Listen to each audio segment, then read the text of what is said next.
सर्दियों की सौगात तिल वाली लाई की रेसिपी शेयर करूंगी। बहुत ही इजी है और बहुत ही जल्दी बन जाती है। अस्सलाम वालेकुम जी, मैं उम्मीद फातिमा वेलकम करती हूँ आपका उम्मीद फातिमा रेसिपीज़ में। सबसे पहले इंग्रेडिएंट्स देख लेते हैं। 1 कटोरी भर के तिल लिए हैं, 2 चम्मच के करीब देसी घी लिया है, 1 कटोरी भर के चीनी ली है, 2 चम्मच सिरका लिया है और 3 इलायची जिसे मैंने इस तरह से कूट लिया है वो ली है। तिल और चीनी की मेजरमेंट आपने बराबर बराबर ही करनी है। सबसे पहला स्टेप हम तिल को कर लेंगे साफ़।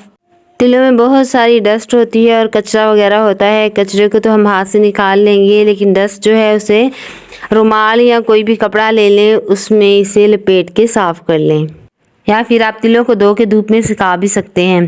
चलें जी, तिल हमारे हो गए हैं साफ़। यहाँ पे हमने एक फ्राई पैन ले लिया है। तिल शामिल करेंगे और स्लो टू मीडियम फ्लेम पे तिलों को रोस्ट कर लेंगे। चमचा हिलाते हुए इसे रोस्ट करेंगे।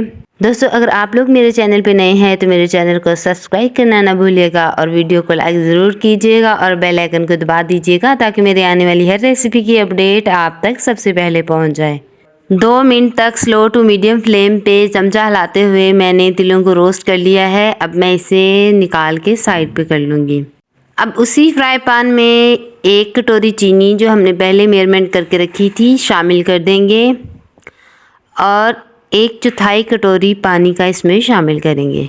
पानी शामिल करने के बाद इसे अच्छे से हिलाएंगे ताकि चीनी हमारी जम ना जाए। यहाँ पे हमें एक अच्छी सी गाढ़ी सी चाशनी बनानी है। फ्लेम को स्लो टू मीडियम के बीच में रखना है क्योंकि हमें चीनी जलानी नहीं है, हमें एक अच्छी सी चाशनी चाहिए। अक्सर ऐसे ही होता है कि अगर हम घर में लाई बनाते हैं तो वो हमारी टूट जाती है या लाई जुड़ती नहीं है, तो उसका हल आज मैं आपके लिए लेके आई हूँ। पहली बात तो आप जब चीनी को कैरमलाइज़ करें तो इस तरह चमचा हिलाते हुए ही कैरमलाइज़ करना है ताकि चीनी की गुठलियाँ ना हो। और दूसरी बात, ये जो 2 चम्मच के करीब हमने सिरका निकाल के रखा था वो हम इसमें इसीलिए ही शामिल कर रहे हैं ताकि चीनी हमारी बिल्कुल भी ना जुड़े। अगर आप ज़्यादा लाई बना रहे हैं या आपकी चीनी फिर भी जुड़ रही है तो आप 1 चम्मच के करीब इसमें सिरका और शामिल कर सकते हैं।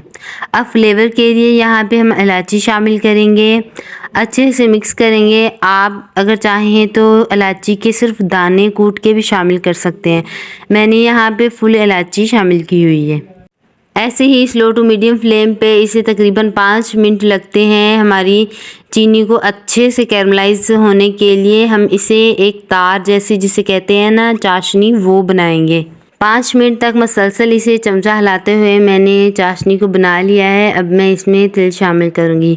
तिल शामिल करते ही फ़ौरन इसे हिलाना है, नहीं तो तिल जो हैं वो एक जगह पे जम जाते हैं। इसे अच्छे से चमचा हिलाते हुए मिक्स करेंगे ताकि चीनी और तिल जो है वो एक दूसरे में अच्छे से मिक्स हो जाएं। फ्लेवर के लिए देसी घी शामिल करेंगे और इसे अच्छे से मिक्स कर लेंगे। अगर आपके पास देसी घी नहीं है तो आप दूसरा घी इस्तेमाल कर सकते हैं, लेकिन घी आपने लाजमी शामिल करना है। फ्लेम ऑन ही है तो चीनी का कलर चेंज होके अच्छा सा ब्राउन कलर आ गया है। लाई को इसी फ्राई पैन में कर देंगे सेट। बीच में बबल्स हैं तो आप मेरी तरह एक गिलास का इस्तेमाल भी कर सकते हैं या कोई और फ्लैट बर्तन, उससे इसी तरह थोड़ा सा ज़ोर लगा के घुमाते हुए इस फ्राई पैन में सेट कर देंगे, या आप जो बर्तन इस्तेमाल करें उसमें सेट कर देना। अपनी मर्ज़ी के मुताबिक आप इसे शेप दे सकते हैं। मैंने इसे स्क्वायर शेप में ही काटा है। ठंडा होने से पहले छुरी की मदद से मैंने इसके सारे पीस कर लिए हैं, फिर मैंने इसे ठंडा होने के लिए छोड़ दिया है। आधा घंटा लगा इसे ठंडा होने के लिए। देखिए, फिर मैंने निकाल के इसे एक प्लेट में रख दिया है। अब आपको बाज़ार से लाई लेने की ज़रूरत नहीं है, घर में ज़रूर ट्राई कीजिएगा। वीडियो पसंद आए तो वीडियो को लाइक ज़रूर कीजिएगा। चैनल पे नए हैं तो चैनल को सब्सक्राइब कर दीजिएगा। मिलते हैं एक और नई रेसिपी के साथ, जब तक के लिए अल्लाह हाफिज़।